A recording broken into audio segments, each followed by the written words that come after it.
NDTV network के दर्शकों को मेरा नमस्कार। मेरा नाम नीरज शाह है। मैं एनडीटीवी प्रॉफिट का एग्जीक्यूटिव एडिटर हूं और इस वक्त हमारे साथ जुड़ रही हैं दावोस वर्ल्ड इकोनॉमिक फोरम के साइडलाइंस पे दीपाली गोयनका जी, वेलस्पन लिविंग की हेड हॉन्चो।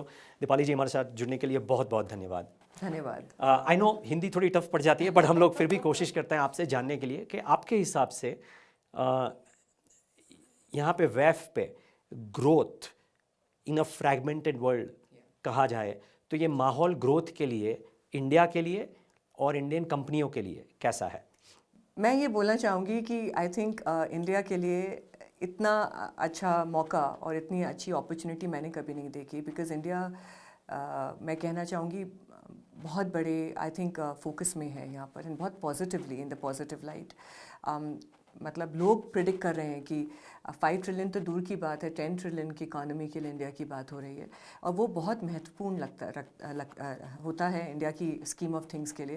बिकॉज आई थिंक बहुत बड़ी अपॉर्चुनिटी है इंडिया के लिए।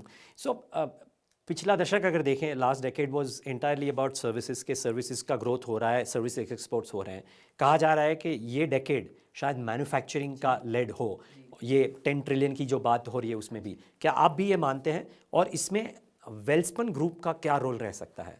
आपने बिल्कुल सही कहा कि हमने पहले सर्विसेज की बात करी, पर अगर आप हिंदुस्तान को देखें 1.4 बिलियन पीपल की बात कर रहे हैं। अब वो कहाँ रहते हैं अगर हम देखेंगे, वो एंड उसमें से अगर हम एग्रीकल्चर को देखते हैं एंड मैन्युफैक्चरिंग को देखते हैं, सबसे ज़्यादा आई थिंक प्रतिशत जो कंट्रीब्यूशन आता है इकोनॉमी का, जीडीपी का, वो मैन्युफैक्चरिंग से आता है।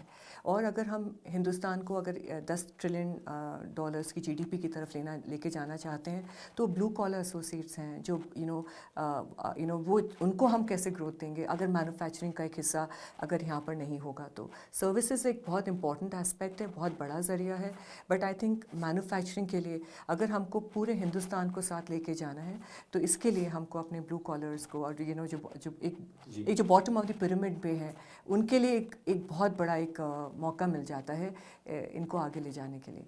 ओके, कहा जा रहा था लेट्स से अंटिल 2020 के दो बड़े हेडविंड्स थे इंटरनल। एक गवर्नमेंट पॉलिसीज टेलविंड्स नहीं थी, हेडविंड्स थी, और लेबर लॉस टेलविंड्स नहीं थे, बहुत बड़े हेडविंड थे। कुछ लोग कह रहे हैं कि गवर्नमेंट पॉलिसीज तो चेंज हुई हैं, इनफैक्ट टेलविंड्स आ गई हैं, लेबर में थोड़ा हुआ है, थोड़ा बाकी है। आपकी क्या राय है? मैं आपको एक चीज़ सबसे इंपॉर्टेंट बोलना चाहती हूँ कि अगर हमें 10 ट्रिलियन जीडीपी के ऊपर जाना चाह रहे हैं, सबसे इंपॉर्टेंट नीड होएगी स्किलिंग की और अपस्किलिंग के लिए। और इसके लिए गवर्नमेंट ने बहुत चीज़ें करी हैं, और मैं इसलिए बोल सकती हूँ क्योंकि हम मतलब मैं टेक्सटाइल्स में बोलूँगी कि 15 से 20 हज़ार लोगों को डिप्लॉय करना, उनको अपस्किल करना, काफ़ी पॉलिसीज़ दी हैं गवर्नमेंट ने, एंड वो हमारे लिए बहुत बहुत महत्वपूर्ण है। And I think that's what I feel कि हमको उससे काफ़ी अपसाइड मिलेगा, और टेलविंड है ही। ओके, सो आपका मानना है कि वो जो एस्पेक्ट्स हैं वो अभी एनेबलर्स हैं, ना कि डिसेबलर्स हैं? बिल्कुल एनेबलर्स हैं, और हिंदुस्तान में आई थिंक मैंने कभी नहीं देखा कि जितना जल्दी I think ease of doing business अभी बढ़ते जा रहा है। आई थिंक गवर्नमेंट यही कोशिश करी कि कैसे हम प्लग एंड प्ले मोड की तरफ चलें, पॉलिसीज़ को सिंपल कर रही हैं, PLI स्कीम्स को भी आप देखिए। आई थिंक काफ़ी चीज़ें हैं जो कि हम देख रहे हैं कि हमको आगे लेके जा रही हैं। 2024 में आपके हिसाब से आप सबसे ज़्यादा किस चीज़ के बारे में राह देख रही हैं? काफ़ी लोग कहते हैं कि election outcome, but election outcome seems to be a foregone conclusion में भी। एटलीस्ट यहाँ पे जिनसे बात कर रहा हूँ सब लोग बोल रहे हैं कि इलेक्शन अभी भारत में it is not a worry for us in terms of policy continuity. ये गवर्नमेंट आए, शायद कोई और गवर्नमेंट आए, पर पॉलिसी डिसरप्शन नहीं होगा, so that is out of the way. तो आपके हिसाब से अभी आप सबसे ज़्यादा किस चीज़ के लिए देख रही हैं? मैं देख रही हूँ कि कैसे हमारा जो कंज्यूमरिज्म है रूरल मार्केट में, कैसे आप उसको अपसाइड मिले। I think that's going to be very important bit of it. हमने ये देखा था लास्ट ईयर Q1 Q2 में, जैसे रूरल मार्केट, आपने FMCGs की भी रिपोर्ट्स देखे होंगे, रिजल्ट्स देखे होंगे, थोड़ा सा स्लो हो गया था। आई थिंक इससे जो मोमेंटम मिलेगा और जो वेव आएगी with the whole positivity that's going to come in, I think that's going to be, so I think the consumption, the demand is going to be what मैं देखना चाहूँगी। But ये नेचुरल कर्व नहीं है, आपको लगता है कुछ पॉलिसी इनिशिएटिव्स लगेंगे इसको करने के लिए चेंज? मुझे लगता है कि वो हो भी रहे हैं, और ये पॉजिटिविटी से मुझे लग रहा है कि पूरा अपसाइड आने वाला है। जी, आखिरी सवाल बजट को लेके। वोट ऑन अकाउंट है, यस, सो ये या जुलाई बजट को लेके कोई स्पेसिफिक विश लिस्ट?